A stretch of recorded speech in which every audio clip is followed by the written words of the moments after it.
back on the Marching to Madness College Basketball Podcast. We have my good friend Ben Howland up in Starkville, Mississippi. Mississippi State Bulldogs 7-4 over your last 11 games there, Coach. You get to the Final Four of the NIT. Was that a good springboard coming into this season, although your roster, has changed some? It was good. I think that anytime you go to the NIT, you're looking for it to lead to the following season. Actually, in our third year here, we made it to the NIT and lost to Penn State, the eventual champion that year up in New York. And that really helped us going into that following year where we went to the NCAA Tournament with Quindari Weatherspoon senior year and Eric Holman senior year. We had a really good team. We were a 5 seed. And, the players that came back from that NIT run, Mar Peters, Tyson Carter, Nick Weatherspoon were all on that team. They got a great experience that helped us come postseason, getting a chance to get to postseason that following year in the NCAA, which is what everybody wants, obviously, first and foremost. But it was good. And we were young. We had some young players like Derrick Fountain and Cameron Matthews, got a lot of valuable experience playing in those 4 NIT games that we played in. And I think that really helped them. And it gave us some momentum going into the offseason because we did well down the stretch. And we had a good win against Kentucky in the SEC tournament. And, so all those late season wins are positive leading into the following year. Yeah, and Iverson Molinar at 16.7 points per game, your leading scorer, 43.6 from 3. That's a heck of a piece to have coming back, to kind of build around. I mean, he's going to, I think, have plenty of preseason All-SEC accolades. Yeah, and deservedly so. Iverson is really a good player. As you pointed out, he shot very high percentages, not only from 3, but from the field and the foul line. He was over 50% from the field, very good foul shooter in, the mid-80s. And I think he's taken another big jump. I mean, going into last year, I said he made the most improvement of any player in the offseason I've had since Russell Westbrook. He's made another big jump this summer. And I think you'll see it a lot, especially in just his floor game. Better decision-making, doing a great job of making others around him better, really seeing the floor better. I mean, he's improved each and every year that he's been here at a high rate, and that's a credit to him and all the hard work he puts in the offseason. His body is incredible. Here's a kid who's so motivated, Ken. He gets up every morning at 6 in the morning. He drinks these shakes and he makes himself out of all these healthy properties where he has a cleanse. He was cleansing all summer long. He's, stuff that probably doesn't taste that great, but is very good for you. And he explained to me the other day, he needs a little more weight now, so he's adding some protein to his morning shake. I mean, he basically works out 3 times a day. I mean, he's a workaholic, and he's a phenomenal student. This comes from a great family. He's from Panama. Mom and dad are wonderful people. Just can't say enough great things about Iverson. And we also have Tolu Smith to build around, in that Tolu was the leading rebounder in the SEC last year, led our league as a sophomore. And he had a very good offseason as well. Yeah, I was just going to mention Tolu. And by the way, tell Iverson I'd like to have that shake recipe because I'm working out too. I'm feeling some muscles today that haven't been touched in 30 years. But anyway, Tolu Smith, 12.6 points and 55%, like you say, led the SEC in rebounding. What is he doing now maybe to expand his game even more? Because like Iverson, we all know he's a hard worker. Yeah. Incredible work ethic. And it's really, as I explained to the rest of the guys on the team, it's no surprise, it's no mystery that your 2 really good players from last year are 2 hardest workers that put the time in on their game. And, Tolu's definitely one of those guys. Unfortunately for Tolu, about 9 days ago, he sustained a fracture in his foot. And so he's out for a while now and is having to recover from that. But he'll be back in time in November for, some of our games in November. Derrick Fountain and Cam Matthews, you mentioned them earlier. Their games improved as the season went on. Talk about where they are going into the season. They look like they're set up, for really solid roles or maybe even starting assignments. Well, they both improved a lot in their freshman year, as you pointed out, and both finished extremely strong. Derrick in particular, Cameron was getting a chance to play more early in the season. He was more physically ready. Derrick was 17 years old when he started with us, summer going into his freshman year. He just turned 19 this summer, and he's young for his grade. But he really started playing a lot about midway through the season. And he had some very good games in the NIT, very good games in the conference, and really helped us win some important games. So I was proud of his improvement. But he went from 202 pounds as an entering freshman, June of his freshman year, to playing at about 212, 213 last year. Now he's all the way up to about 223, 224. So you'll see a change in his body.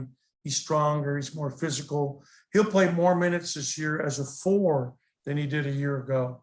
And allows us, when he's in there, to stretch the floor with his 4-man capabilities to shoot the ball a little bit.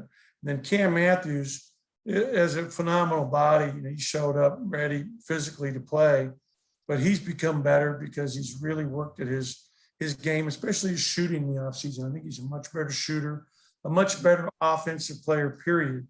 And Cameron's one of our smartest players. He has a great basketball IQ, very, very intelligent. I have to ask him to play multiple positions. And when you play multiple positions, it means you got to know the plays, the sets, the out of bounds plays, the press offenses, etc., from multiple places on the floor. Mm-hmm. He's asking a lot, and he handles it really, really well. Coach, you got a really impressive group of transfers. Garrison Brooks comes over from North Carolina. I think he was preseason All-ACC last year. And, I think he's also a fifth-year senior, just absolutely awesome leader. I understand in the locker room up at Carolina. Talk a little bit about how he's kind of ingratiated himself into the program. I'll tell you what, Garrison is just an incredible blessing to have joining our program. He was a young man that we were really excited to welcome. He's a very, very good kid, number one, as you pointed out, a great leader. He has really done a phenomenal job just fitting right in with our players that return. He's a great kid, really helps his teammates. He's the, I think, poster child for what you say, great teammate. He's always doing things to help his team and his teammates. He's always lifting everybody else around him up. And yet he still takes care of his business. He's a good defender, very good rebounder, a good low post scorer. But the thing you're going to see most in him that's a change is he's going to be playing a lot more on the perimeter, shooting the ball. He has great accuracy from the 3-point line, and is one of our best 3-point shooters. In fact, this summer, to give you an idea of how good a shooter he is, I watched him make 99 free throws in a row this summer. Whoa. It's hard to do. He made 99 out of 100, and incredibly impressive. So I'm really excited about him and everything he's bringing to our program. I just wish he was a sophomore. Yeah, I bet. Rocket Watts coming in from Michigan State. Talk a little bit about Rocket. I mean, there's another piece in the backcourt. Yeah, Rocket's a kid that we recruited out of high school. My assistant, Ernie Ziegler, is from Michigan, so we were on him early. Obviously, he went to Michigan State. And then when he transferred down here this June, he had pain in his groin and lower back early on. The first week he was here, and it kept being a problem. And so we ended up getting an MRI, and it turned out he had a torn labrum in his hip that he was unaware of. And that's a very serious injury. And so he had to have surgery, and it's really a 5.5 to 6 month recovery time. He's done well. He's already passed the 3-month mark now in his recovery. He's doing really well. He's now able to shoot and jump on it a little bit while he's shooting, but we're bringing him along very conservatively, very patiently, so we don't have another issue with it. And he's going to be a very good scorer, shooter, defender, really knows the game, has toughness. So we're excited to have Rocket joining our team and expect big things out of him. Yeah, hey, Coach, talk about this recruiting class in general and maybe some of the other pieces and what maybe you were looking to address, with these guys. Well, we added also DJ Jeffries. Yeah. DJ is one of the kids we spent the most time recruiting. He's a Mississippi kid from Olive Branch, up there very close to where Memphis is located, right on the other side of the border. And, we were obviously disappointed we didn't get him out of high school, but just really feel fortunate to have him now attending Mississippi State. And he's a kid that adds a lot of versatility because he's such a good player in terms of passing the ball, shooting the ball, has great length, plays extremely hard. Another kid, a lot like Garrison Brooks, and he's a great teammate. In fact, he was one of the kids that when we were recruiting Rocket Watts, because DJ had committed before us, they both shared the same number. Unbeknownst to me, he called Rocket and said, "Hey, man, I just want you to come here." And they knew each other. So you can wear the number. I'll take a different number. And I heard that. I was so touched by that because it shows great leadership, great unselfishness, all about team, all about winning, which is what DJ's about. He's a very good defender, long, athletic, really excited to have DJ joining us. And then our fourth transfer was Shaquille Moore from North Carolina State. He's been a very good, exciting kid to have in our program. He's one of our top three shooters, really shoots the ball well from three, excellent three-point shooter, very strong, 43-inch vertical jump, running vertical, really explosive, plays very hard, great teammate, great kid. He's going to play a lot of minutes. So those four transfers, Garrison and DJ, and then the two guards, Rocket and Shaquille, are going to add a lot to our team. We added experience. We added big talent in those four guys. And we needed that. We needed that infusion of talent back into the program. And I'm really excited about that. That really, really made us a lot better. And I'm personally against this new transfer ordinance where it transfers now and you don't have to sit out, because I think it teaches a lot of bad things. And it's not good for basketball. It's not good for kids, in my opinion. And it's not good for the game or the schools. But we benefited greatly from it in year one. Yeah, so would it be fair to say, I guess, that this is your deepest team at Mississippi State? Well, potentially, once we get everybody healthy. Yeah. But I would say that the team that had Q on it his senior year with Reggie Berry and Robert Woodard as freshmen was pretty deep, because we had Abdul Du and Eric Holman. We had a lot of depth, both in the backcourt and in the front court with that team as well. When you look at the landscape of college basketball, just navigating COVID last year was just, that was a challenge within itself.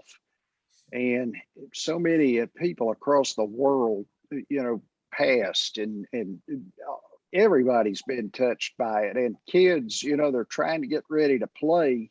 And it's hard, even in college or the NBA or any sport, to think about playing a game with all that going on. The challenges that were there. How did you guys at Mississippi State help the kids if they had, a problem with it touching them like that? Okay, we had some really heartbreaking stories coming out of our camp. We had multiple players that lost grandparents who died from COVID.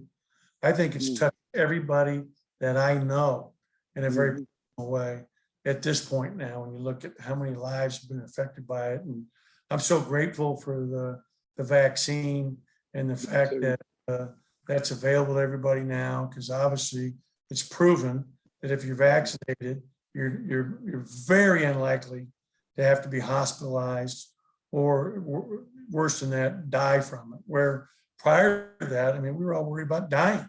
Yeah. And, you still have almost 700,000 Americans that died from it, and it's not stopped yet. Yeah. Being said, I think it's going to be a lot better this year.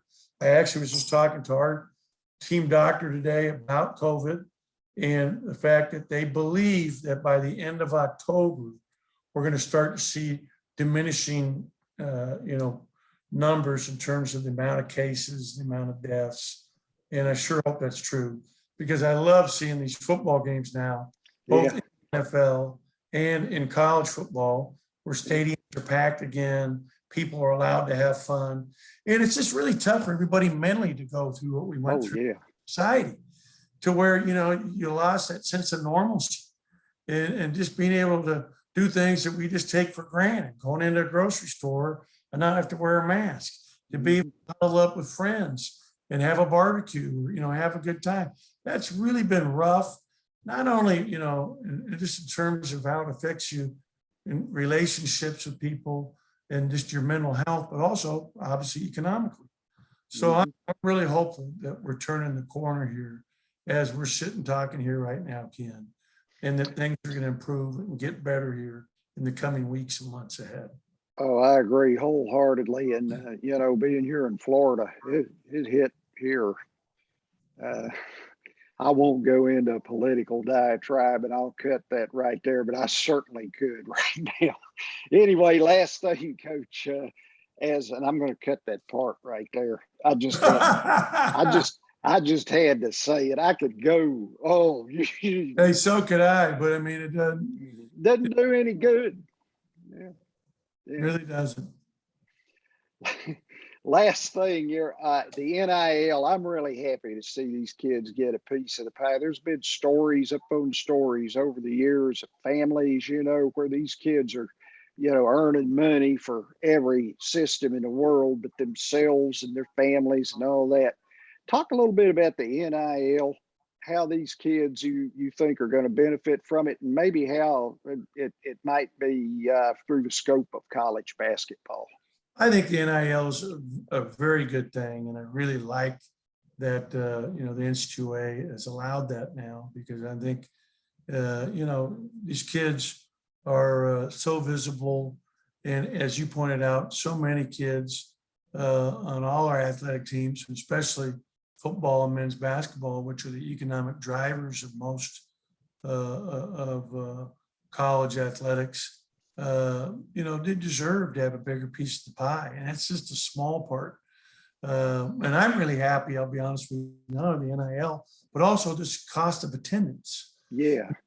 We finally were able to give our players some economic support on top of a full scholarship because of cost of attendance. That was a great thing. It just happened in the last 3 years. Mm-hmm. And apparently it may even get better in that area with the Alston case that was won this year. So we're hoping for that as well down the road, because, our players are definitely deserving, and kids that come from families that are economically challenged, they need help. Mm-hmm. And it's great that it's coming to pass. And I think we're seeing it in the infancy stages in college athletics. I think it's going to keep getting better and keep improving.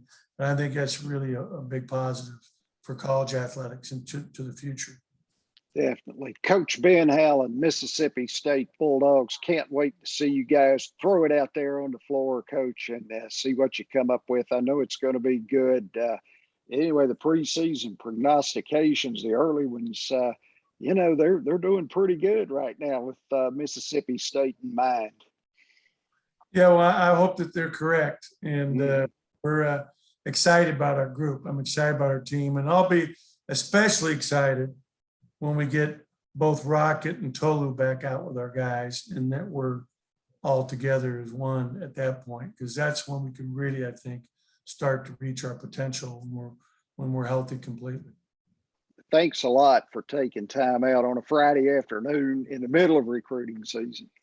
No, thank you, Ken. You take care. Yeah, you take care. Stay safe and talk to you soon. Okay. Yeah. I appreciate it, Ken. You're a good man. Thank you. Yeah. All right. I- Take care. I Have a good appreciate one. it. Yeah. Okay. It's good to do the Zoom, by the way. I like it. Yeah.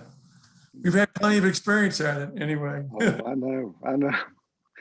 Later now. All right. You take care. Yeah.